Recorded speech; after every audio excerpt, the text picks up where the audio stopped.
Biografi Syekh Ahmad Khatib Sambas tahun 1803 sampai tahun 1875 Masehi, guru para ulama Nusantara.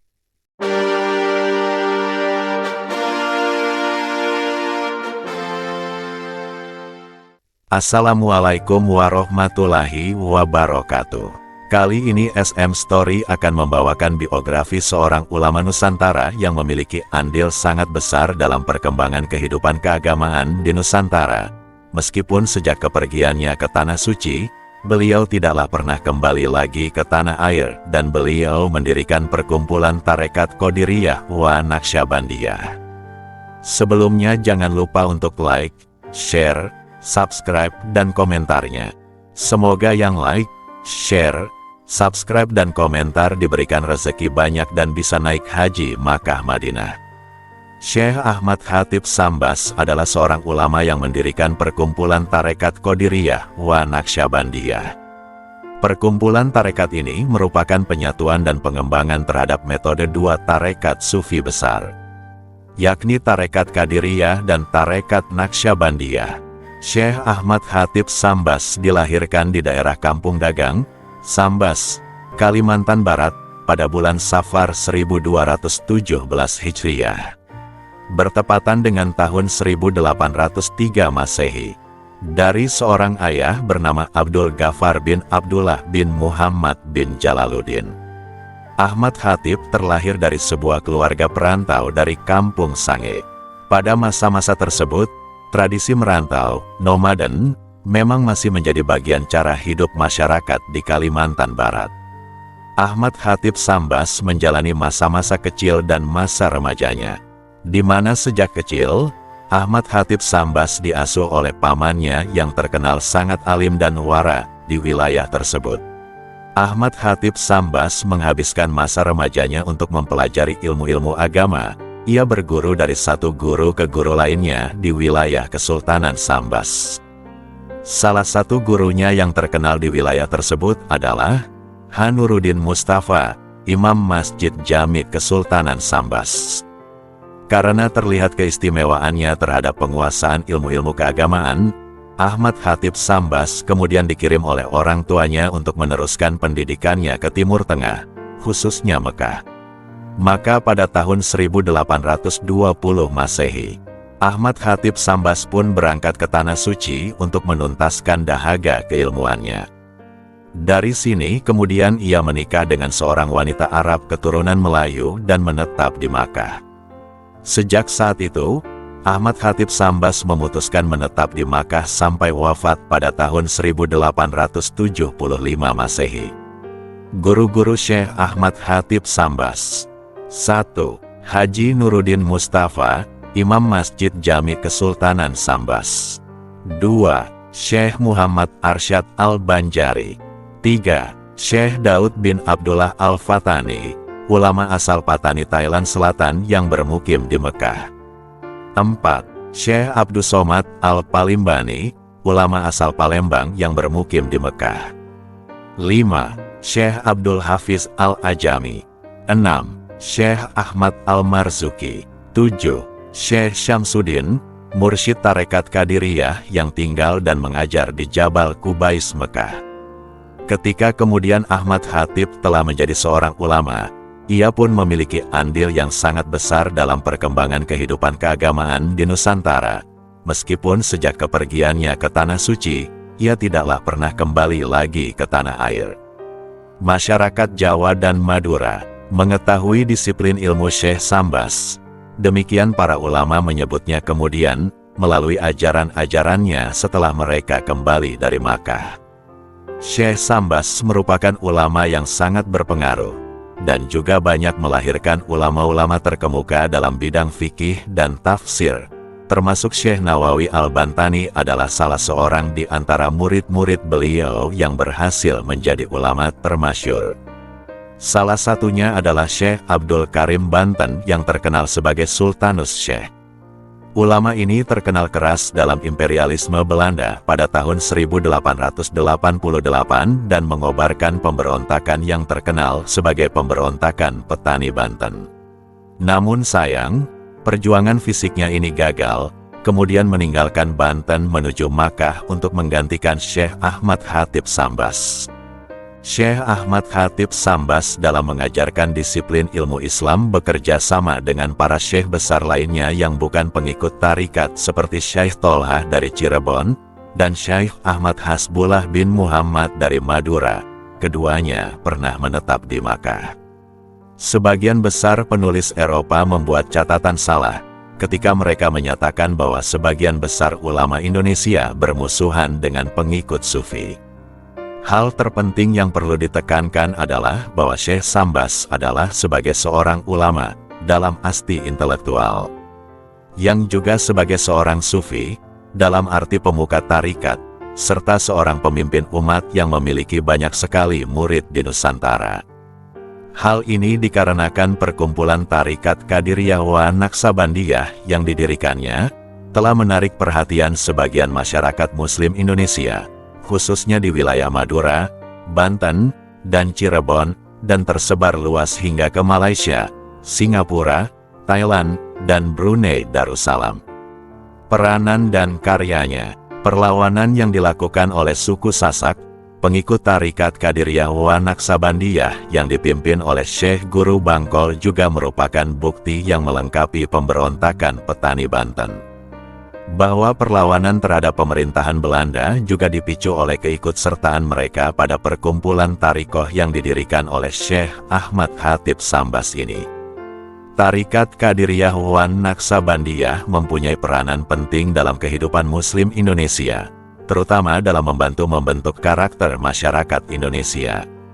Bukan semata karena Syekh Ahmad Khatib Sambas sebagai pendiri adalah orang dari Nusantara, tetapi bahwa para pengikut kedua tarikat ini adalah para pejuang yang dengan gigih senantiasa mengobarkan perlawanan terhadap imperialisme Belanda dan terus berjuang melalui gerakan sosial keagamaan dan institusi pendidikan setelah kemerdekaan.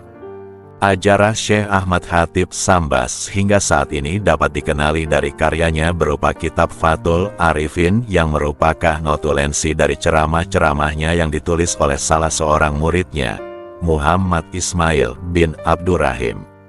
Notulensi ini dibukukan di Makkah pada tanggal tahun 1295 Hijriah. Kitab ini memuat tentang tata cara, bayat, talqin, zikir, mukorobah dan silsilah tarikah Qadiriyah wa Naksabandiyah.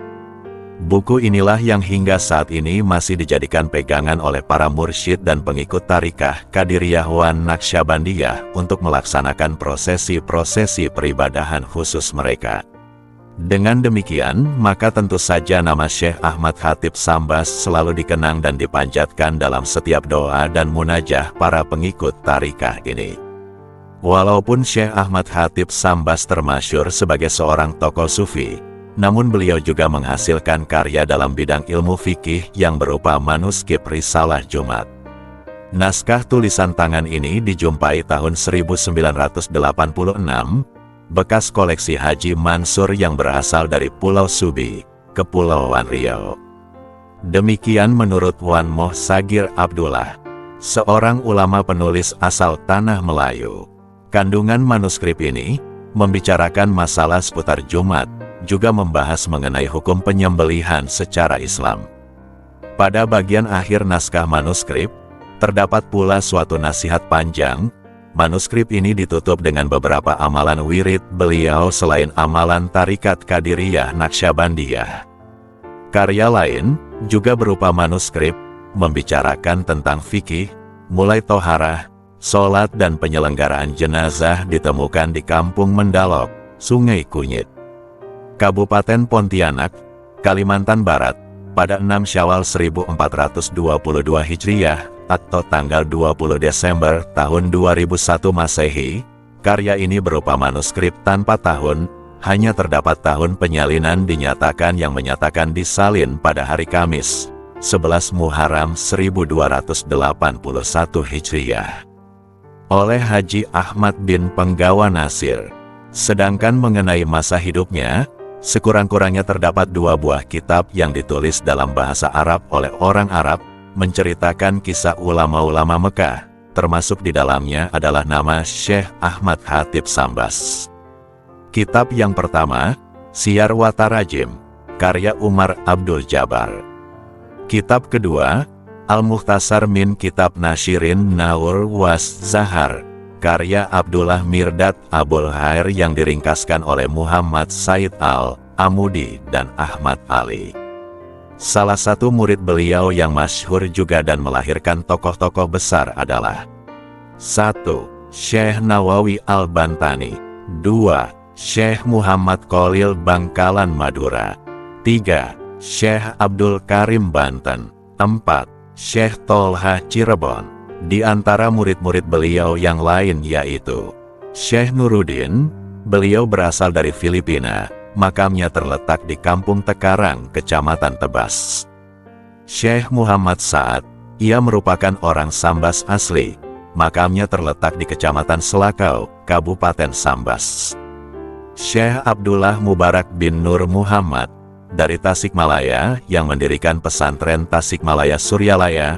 Beliau adalah abah dari Syekh Ahmad Sohibul Wafat Tajul Arifin, Abah Anom.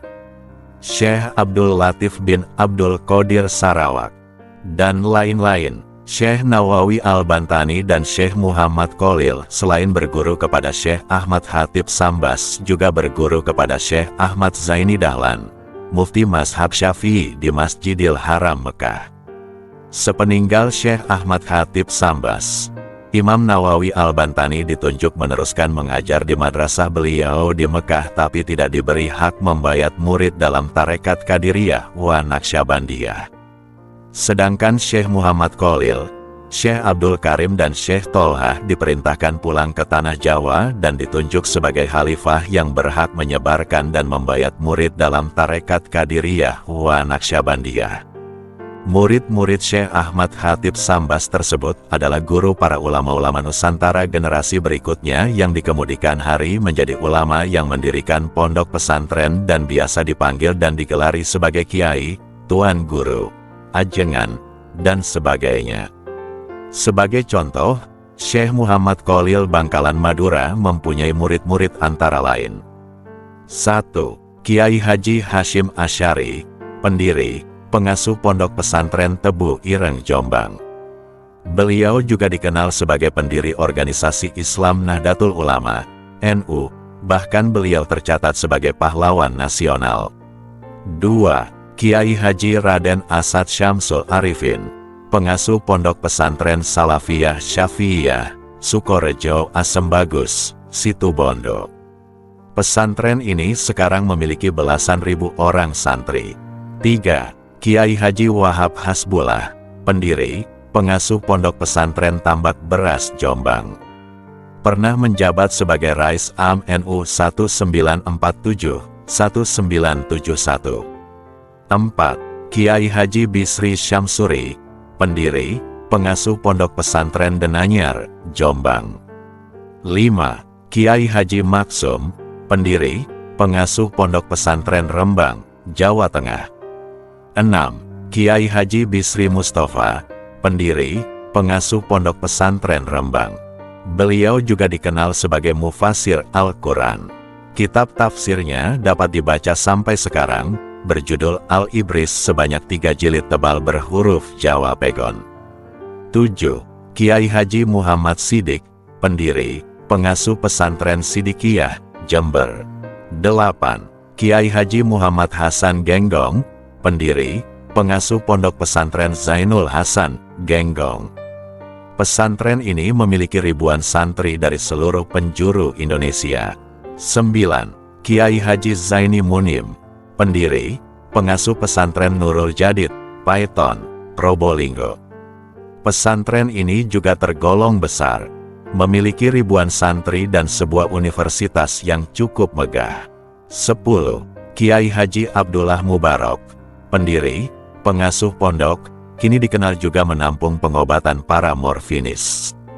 11. Kiai Haji Asy'ari, pendiri, pengasuh Pondok Pesantren Darut Tolabah, Wonosari Bondowoso. 12. Kiai Haji Abi Sujak, pendiri, pengasuh Pondok Pesantren Astatinggi, Kebun Agung, Sumeneb. 13. Kiai Haji Ali Wafa, pendiri, pengasuh Pondok Pesantren Tempurejo, Jember. Pesantren ini mempunyai ciri khas yang tersendiri, yaitu keahliannya tentang ilmu nahwu dan saraf. 14. Kiai Haji Toha, pendiri, pengasuh Pondok Pesantren Bata-Bata, Pamekasan. 15. Kiai Haji Mustafa, pendiri, pengasuh Pondok Pesantren Macan Putih, Belambangan. 16. Kiai Haji Usmuni, pendiri, pengasuh Pondok Pesantren Pandean Sumeneb. 17. Kiai Haji Karimullah, pendiri, pengasuh Pondok Pesantren Curah Damai, Bondowoso. 18. Kiai Haji Manaf Abdul Karim, pendiri, pengasuh Pondok Pesantren Lirboyo, Kediri. 19. Kiai Haji Munawir, pendiri, pengasuh Pondok Pesantren Krapyak, Yogyakarta. 20. Kiai Haji Khozin, pendiri, pengasuh Pondok Pesantren Buduran, Sidoarjo. 21. Kiai Haji Nawawi, pendiri, pengasuh Pondok Pesantren Sidogiri, Pasuruan. Pesantren ini sangat berwibawa, selain karena prinsip salaf tetap dipegang teguh, juga sangat hati-hati dalam menerima sumbangan. Seringkali menolak sumbangan kalau patut diduga terdapat subhat. 22. Kiai Haji Abdul Hadi, Lamongan. 23. Kiai Haji Zainuddin, Nganjuk. 24. Kiai Haji Maksum, Lasem. 25. Kiai Haji Abdul Fatah, pendiri, pengasuh Pondok Pesantren Al-Fatah, Tulungagung. 26. Kiai Haji Zainul Abidin, Kraksan Probolinggo. 27. Kiai Haji Munajat, Kertosono. 28. Kiai Haji Romli Tamim, Rejoso Jombang. 29. Kiai Haji Muhammad Anwar, Pacul Gowang, Jombang. 30. Kiai Haji Abdul Majid, Bata-Bata, Pamekasan, Madura. 31. Kiai Haji Abdul Hamid bin Itsbat, Banyuwangi. 32. Kiai Haji Muhammad Thohir Jamaluddin, Sumber Gayam, Madura. 33. Kiai Haji Zainur Rashid, Kironggo, Bondowoso. 34. Kiai Haji Hasan Mustafa, Garut, Jawa Barat. 35. Kiai Haji Raden Fakih Mas Kumambang, Gresik. 36. Kiai Haji Said Ali Bafakih, pendiri, pengasuh Pesantren Loloan Barat, Negara, Bali. Semoga bermanfaat. Bila ada kesalahan dan kekurangannya bisa ditambahkan dan dikoreksi lewat komentar. Untuk beliau Syekh Ahmad Khatib Sambas Al-Fatihah. Wassalamualaikum warahmatullahi wabarakatuh.